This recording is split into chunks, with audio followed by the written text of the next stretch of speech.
All right, CJ, your word is polymorphism. All right, here we go. 3, 2. Would you feel honored if they made like an Animorphs book after you? And if so, what animal would you be? Definitely frog. Frog.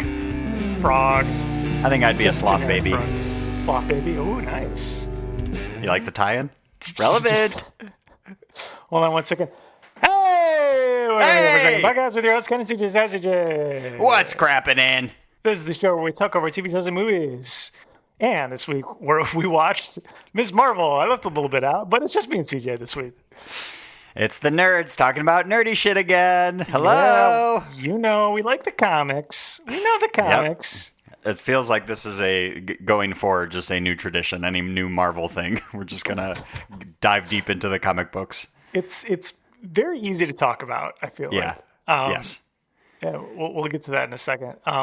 Now, did you read all of the Animorphs books growing up? No. No? No. I didn't either. No. But a couple years ago, I got in my mind, I was like, okay, I am going to, because they're all available online now. I was like, I'm going to download all of them, and I'm just going to try to like plow through them. And of course, not taking into account that I don't read at all. So I got through a couple flaw books. in your plan. Yeah, and it was fine. But it was just a cool nostalgia trip. Did you watch Did you even get like 4 pages in or anything? Did you even crack one open? Okay. Yeah, no, I did. Yeah. Are they good? I mean, they're definitely children's books. Right. But I mean, the plot is kind of cool until they just get into like the formulaic, like, oh, I turned into a horse and I blew up a barn because I'm too big or something like that. Maybe not a barn. I blew up a car. Oh, because they turned into a horse and inside a car. I don't know. Isn't that the plot of all of them, basically? I couldn't tell you. I've never read I'm too big. I'm too big. This is inconvenient. What a weird thing for me to happen. Yeah, how do those end? Then they morph back and they're like, or do they just accept that this is their life going forward? I think they kind of just accept, and then they like start to turn other friends into Animorphs too or something. There's this whole thing with like the alien race, and then one of them stuck as a hawk. What? I don't know. I guess, yeah. I guess I don't even know the basic plot of how they turn into animals. It's aliens. It's just aliens. It's aliens? Interesting. That's really all you need to know. Aliens and then Animorphs. Huh. Lets them become that. And, okay. I have so many more questions. It's interesting, right? But, I mean, this isn't the Animorphs podcast. We will do one because we can talk about the show. Did you watch the show? I don't think I knew that there was a show. Oh, yeah. It was on Nickelodeon. Okay. Animorphs, and then what? And then kind of morph into, if you will, Transformers, or the animal version of Transformers? Which one what was that one called? I watched that one. Was it just Mighty Morphin Transformers? Was that it? Animal Transformers is Beastformers. Wow. Beast Wars. That was the show. Beast Wars. That was way after my time. Oh, I watched Beast Wars. Really? Yeah, because it was like, it was the, I don't know how to describe it. It was kind of like the new animation style back then, where it's like a 3D computer generated. Oh, it was like, animated? Yeah. Or just like the morphing part was animated? No, the whole show is animated. Oh, okay, okay. Yeah, and animated in a 3D style, not like a cartoon. Oh, for some reason, I'm thinking of Power Rangers. Oh. I don't know why I got those two crossed in my head. No, Beast Wars : Transformers. Okay. From 1996 to 1999. Transformer shows. I watched some Power Rangers. I watched Beast Wars. I think I had Beast Wars toys. There was like a Jaguar. When is the Beast Wars tattoo going to happen? Ooh, which one? Where is that going? Which should I go with? Who do you think? Probably the Jaguar. I remember he had a gun, which was interesting. Oh, okay. You can just bite people? That's kind of a missed opportunity. Yeah, I also so you are a Jaguar, and then you morph into somebody with legs. You're a bipedal, human guy, even though the Jaguar is the fastest animal. But morph into a guy with legs, and then you have to run everywhere. So they start out as animals? Yes. Oh, okay. I didn't get that. Oh, interesting. So it's Transformers, those with cars, but instead of cars, it's animals. Huh. and the Beast Wars guy has a gun as one of his arms. Sweet. How did that happen? What was the origin story for that? I don't know. It's the same, probably aliens also. Does it live in the same universe as the other Transformers stuff? So many questions. I think so. Yeah. Oh, and sorry, he wasn't a Jaguar. He was Cheetor. Cheetor, of course. Yes. A cheetah. My mistake. Sorry, everyone. Don't at me. Okay, so the main cast, we got an elephant, a Cheetor, a bald eagle, a lion, a panda, and that animal that I cannot name off the top of my head. Another striped lion. Striped lion? Yeah, I can't. I'm blanking on what a leopard. Sorry, but with stripes. Does that make sense? Okay. A black and white leopard. Yeah. What are those called? A leopard. Picture a zebra, but like a lioness. That's what it looks like. Okay, so not a horse, not a horse, but cat based. Yeah, and literally just a leopard. Picture a leopard, but instead of spots, it's black and white stripes. Like a snow leopard? Snow leopard. That's probably that was one of the Mac releases. That's how I know my animal. But it's not. But no, because it's not a leopard. Because leopard has stripes. A leopard has spots. Spots. That's what I meant. This one has stripes. A leopard has spots, so it's not a leopard. This one has stripes. It's black stripes, and they're white. It probably is a snow something. It's probably not a real animal. No, it is a leopard. I think it's a real animal. The one fake animal. No, I think. Look, we have to move on. We can't share my stay on this the whole time. Look, we're going to talk about Ms. Marvel. Even though I'm pretty sure those other two things we just talked about probably have comic adaptations, but we'll talk about those at a later point. So yeah, we'll talk about Ms. Marvel on the second podcast. Okay, so first off, I just want to say, I get it. You get what? High school. Kamala. Another Avenger shirt. Cute. She thinks I'm some kind of weirdo. You are a weirdo. Boys. Excuse me? Yeah. You're kind of on my shirt. Sorry. But you're staring out the window in your little fantasy land. Kamala, hey. Already? Really? Come on, like... Do I have to figure out my whole future before lunch or... I can't share my screen or else I just do that. It's not real. Beast Wars. I don't even know what to Google. Just animal list. Beast Wars animal list, and then just look at the text. This is driving me insane. Rhinoceros. Oh, it's just got a white tiger. God damn it. White tiger. Huh. Or white lion? Is that it? No. It's probably a tiger. Yeah, it's just a white tiger. Okay. Tigatron. Stupid. And I remember, that was it. I remember there was a rat called a Rat Trap. Which, like, Sweet. You have all these kind of, like, jungle animals, and then there's like, and then also there's a rat. There's a rat. And we're back on the Overtalking Podcast, and we're talking about Miss Marvel. CJ, I'm going to put 30 seconds on the clock for you to describe for someone who's never heard or seen Miss Marvel. Let's just, for now, talk about the Disney Plus show that we are currently referring to. Okay. Tell them what it's all about. Okay? Did my time start? Okay. Go. Well, it's this high school student who's Muslim living in Jersey City. She's a huge Avengers nerd. She posts like YouTube videos, animates it all herself, very creative. They want to go to Avenger Con, but her parents won't let her.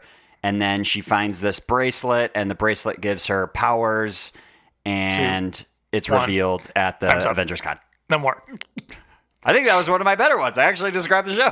That was pretty good. Yeah, I was too focused on the time to actually listen to what you were saying, but that's that's pretty great. I did a good job, just believe me.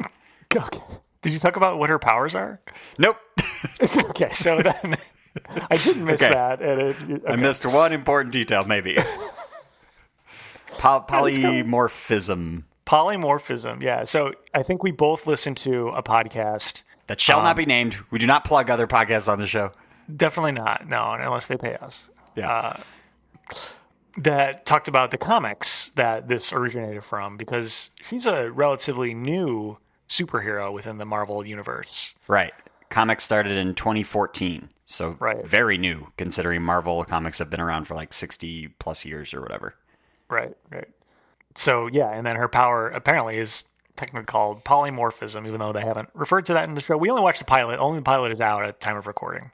Just heads up. So we won't be spoiling anything beyond that, but we will spoil the shit out of that first episode. So just heads up. We probably already did. So, too bad. I would hope that people at least get that much of it. Like, if you just Google Miss Marvel, you'll see pictures of her stretched out and big fists and stuff. In the comics, she's stretchy, like Mr. Fantastic, right? Yeah. Which feels kind of just like a rehash of that to me in the comics.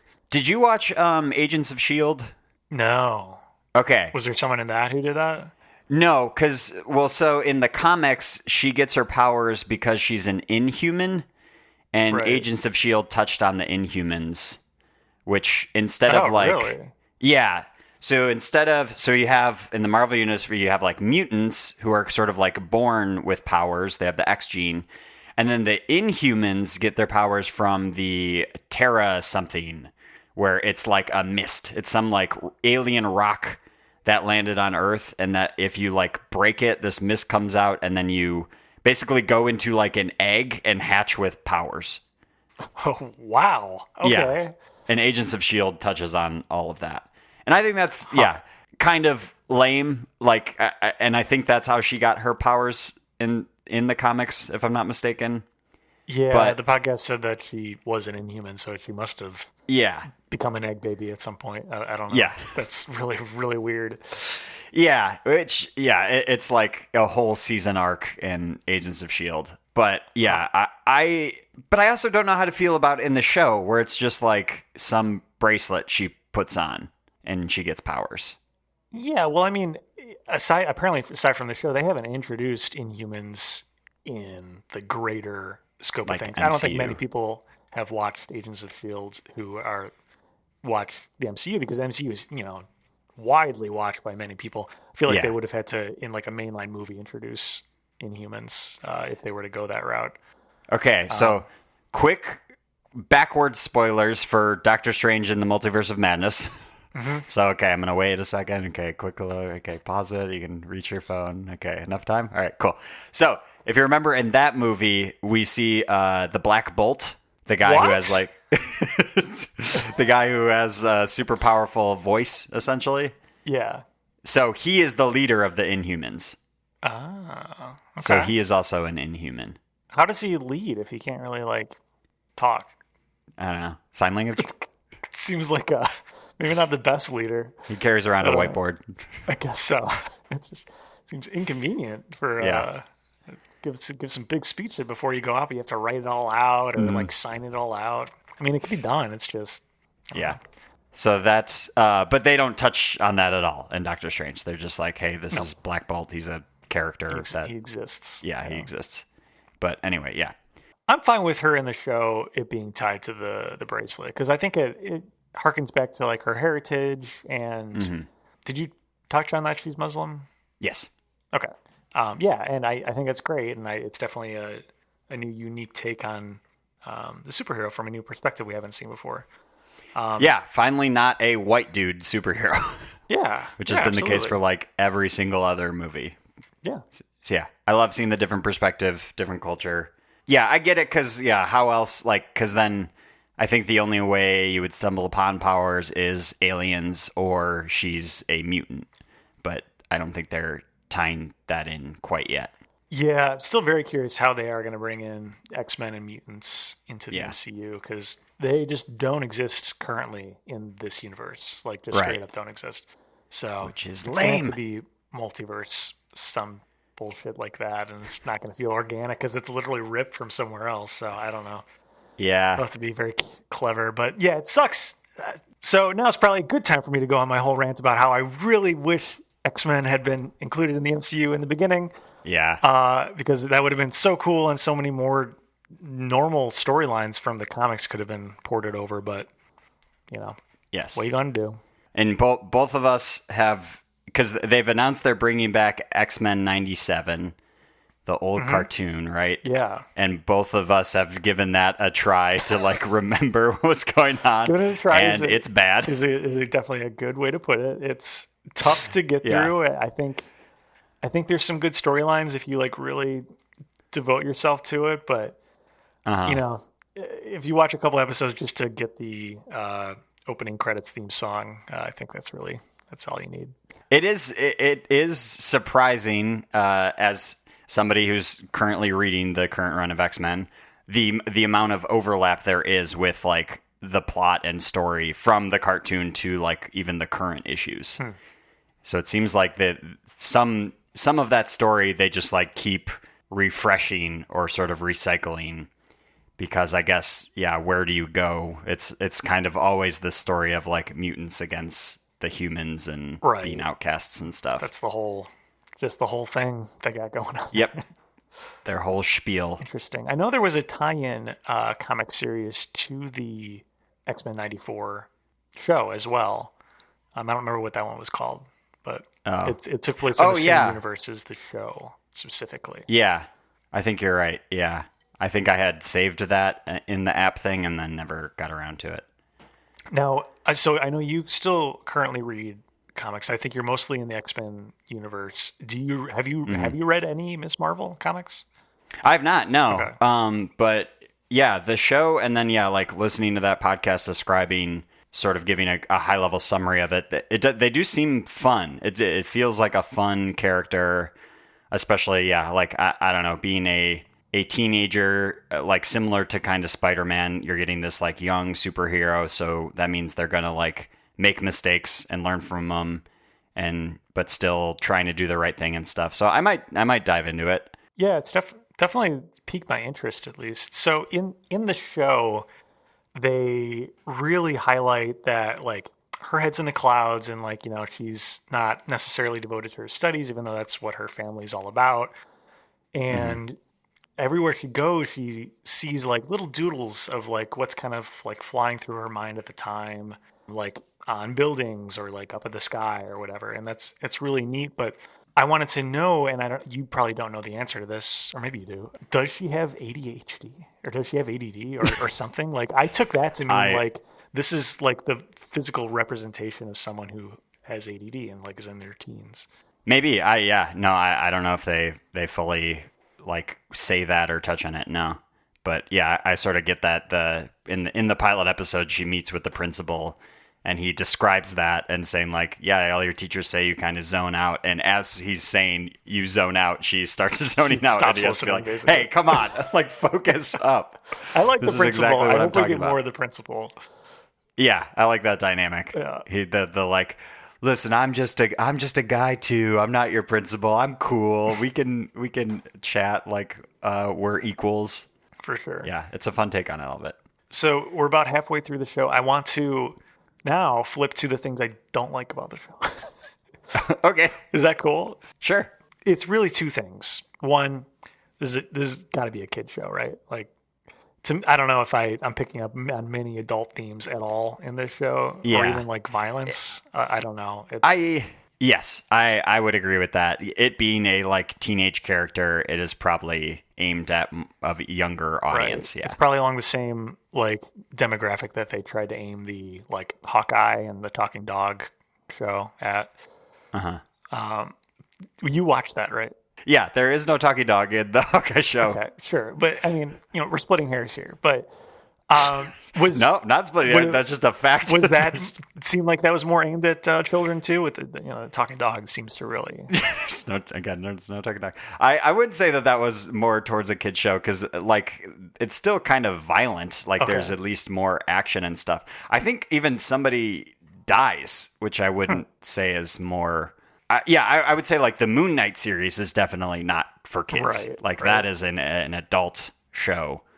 But yeah, I think also just keeping in mind, like, yeah, Marvel is owned by Disney now, right? Like, so they're trying to hit all those quadrants and get out as wide of an audience as they can. So yeah, I think that makes sense. Okay. And the second thing that bothered me a little bit, and it was only a little bit, was that the actress who plays Miss Marvel doesn't enunciate quite enough. I don't know. I felt like, I mean, she doesn't have an accent or anything. She just I don't know, it skips over some consonants sometimes. Gotcha. In my opinion, I don't know. I was like, oh, what'd she say? Damn it. My complaint is an overarching complaint of most things that it was mixed terribly. I ended up putting headphones on because it would get loud, and then when the dialogue happened, it was so quiet, and I was like, I can't understand what anybody's saying. So this is a problem with Disney Plus shows. Like, I had this, I didn't notice it as much for this show, but I noticed it a ton for Moon Knight. We recently got surround sound in our family room, which is really cool, but Disney Plus shows are mixed horribly, like to the point where I can't hear the dialogue at all because all of the soundtrack is just at the same level so loud as the voices, and with surround sound, it's all around me, and I'm like, oh, can you please keep it down back there? I'm trying to listen to the guy up front, but I can't hear him. They gotta work on that. Major complaint of pretty much anything that is streamed that aren't like made for Netflix shows. I think Netflix does a decent job at it, but like I hate seeing movies. Then they're like, okay, the movie went into theaters and now we're going to put it on HBO Max. And then you watch it on HBO Max and you're like, this is still mixed for a theater. I can't have like a 20 decibel range throughout the movie. Right. I don't want to watch the movie while having to hold my stereo remote because I have to adjust it every 2 minutes. Correct. Yeah. And that actually is exactly right. It is mixed for a theater. I just mentioned I just got a new sound system, so I've been doing a ton of research on this stuff. And people have asked people who work in the film industry, like, hey, when something goes to streaming from the theater, do they like remix it or anything like that? And they're like, no, it's straight up exactly what we send to the theater, except just port it over for streaming. So yeah, they need to fucking work on that because it's really hard to listen to. What was the latest Christopher Nolan movie? Like the Tenet. Tenet was intentional. God awful. Tenet was intentional, apparently. It was so bad. Why is that intentional? Apparently, we had to put subtitles on. Yeah, apparently Christopher Nolan specifically did interviews talking about the mix, and he said it was more the whole movie experience was more important to him than the dialogue of the characters. What? So you could kind of infer what was happening, but you didn't necessarily need to hear what they were saying. And apparently that's the way he wanted it. Or at least that's the excuse he's saying now on interviews, but he's aware of it at least, yeah. God, that's a terrible reason. Because then you're admitting to yourself that, okay, so you're purposely writing a movie where the dialogue does not matter? Why do that?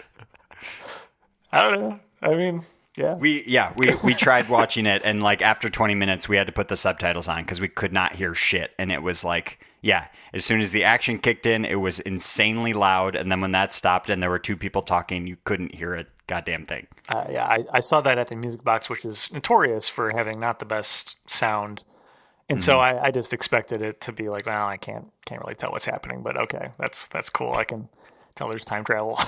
That's all. Was it better in the theater, even at the Music Box? I mean, it was still cool. I'm sure the dialogue was even worse in the Music Box, but I couldn't follow the plot because he would go and talk to different people, and I didn't know what led him to talking to these different people because I literally couldn't hear them. Yeah, I hate it. It's just like you put so many millions of dollars to make this thing. Mm-hmm. You couldn't add like a second mix to the thing, knowing like you're making this knowing that people are going to watch this at home. Especially if it was intentional, at least give them the option for not this like huge, big budget movie, it's for them to like watch it maybe in a less experimental way too. I don't know. Yeah, it's infuriating. I hate it.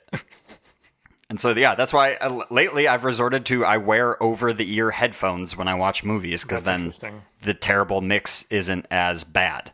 Yeah. Because it's all right there. That's definitely a good idea. I spent all this money on the sound system, so I can't not use it now. I have to have the surround. That's sort of the ironic thing, too, because, I have giant tower speakers. Right. And I'm like, well, yours aren't this bad sucks. either. Yeah. No, I have, Anyway. Real first world problems here, but still, Disney, get your act together. Yeah. So I guess the big question would be, are you going to continue watching this? Yes, that is something I wanted to talk about. Listen, I'm like fully in. I'm gonna watch anything Marvel puts out. I'm invested, whether or not it's gonna be good or not. So yes, I'm definitely gonna continue watching this series.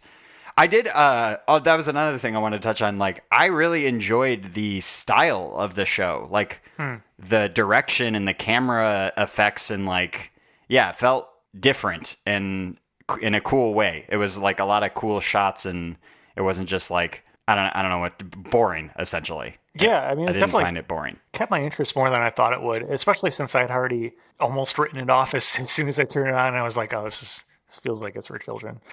Yeah. But yeah, I mean, it definitely, it's still a high quality show, and I'm sure they are trying to hit a wider audience, not just for children. So, or young adults. That's probably the more correct demographic they're going for. But yeah. Yeah, I personally don't know if I will continue watching. I will if there aren't like more than 8 episodes in this season. I think that sounds right. I think it's only like a 6 or an 8 episode. That's what I really liked about. That's what I really liked about Moon Knight. It was only 6 episodes. Yeah, and I was like, oh, that's great. Like, yeah, they're really long episodes, and I'm gonna get bored with a series if I spend more than that amount of time on it at this point.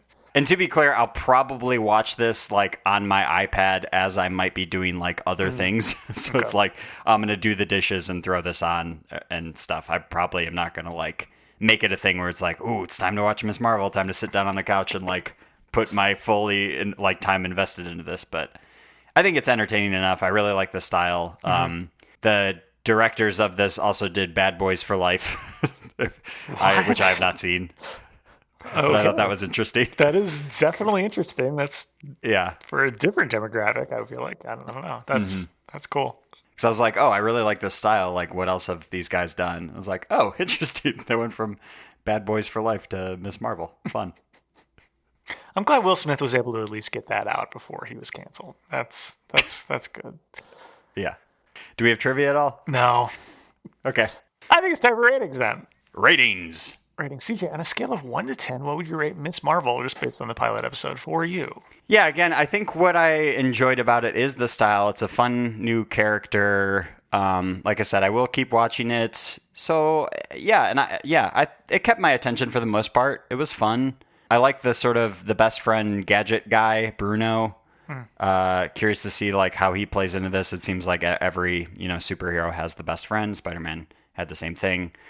Yeah, this I don't know. I feel like I use 7 a lot because that's like an average, not bad but not great rating. Right. But I might just go with a 7 again because it's kind of middle of the road. Okay. Like yeah, I'll keep watching it. So yeah, 7 I guess. Okay. What about you? For me, I definitely didn't like it as much as you did. I thought the best friend was fine, but I thought the tech that he was creating was kind of bullshit. Like the smart like recreated home. Alexa, basically. Yeah, recreating Alexa for the home, but then it's like hijinks because the dad can't get it to work, and I didn't like that. I like the light gloves, even though those weren't used for anything, but just the cosplay. They don't really do anything, but yeah. I don't know. I'm gonna give a 5, I guess. Since I already said I'd continue watching. But that's fair. I'm not going to be happy about it. I'm going to watch it for completion's sake. Because they have to be doing. Watch it? Well, yeah, they're got to be doing like a young like Avengers team up at some point, right? I really feel like they're building that up with young Hawkeye. I mean, the talking dog alone would be a great addition. And then it's not a talking dog. The girl from Doctor Strange as well. I feel like even in the Hawkeye comics, there's no talking dog. I don't know where you're getting it from. I even read the comic book series. His name is Lucky. I don't know. He eats pizza. I mean, all I've seen is the poster, and it looks like the dog talks on that poster. But I mean, yeah, you could totally see that team up, right? Yeah, Miss Marvel will be in Captain Marvel 2, so I think that's also happening. Yeah, that's awesome. Or sorry, and it's called The Marvels, but that's the next Captain Marvel thing. That's a full team. So yeah, I think that's what this is building towards. Is eventually she'll probably meet Captain Marvel, and then they tie it into The Marvels. Sweet. Coming out next year. There were more Marvel like comic book characters that had like Marvel in their name, right? Wasn't there even like a Mr. Marvel or something like that? Yes, there is. You're right. Yeah, there is a Mr. Marvel. And even Miss Marvel, I think, was... Or yeah, maybe I'm confusing it with an original Captain Marvel. There's been a lot of Marvels. Yeah, Carol Danvers did go by Miss Marvel at some point before she became Captain Marvel, according to the thing we listened to. I don't know that, but yeah. Weird. Yeah, I feel like we didn't even talk about how weird that is that a comic book company creates characters with their own name in it. Yeah. I don't know. Yeah, like DC doesn't have Mr. DC or anything like that. Right. What does DC stand for? I guess just because Marvel sounds cool. I don't know. Do you know what DC stands for? No, I don't. I don't either. I feel like I should, but I don't. Does it stand for anything? Detective Comic. Detective Comics. Yes. Yeah. Like ATM machine. Right. Huh. Did not know that. So I mean, we can tease what's happening next week, though, right? Yes, that's right. Yeah. Next week, we are watching Sonic 2. Bye. This episode of the Overtalking Podcast was edited and produced by Ken and CJ. Music by Justin Peters. Logo by Nate Richards. Check out Nate's work on Instagram at Nate Richards Designs.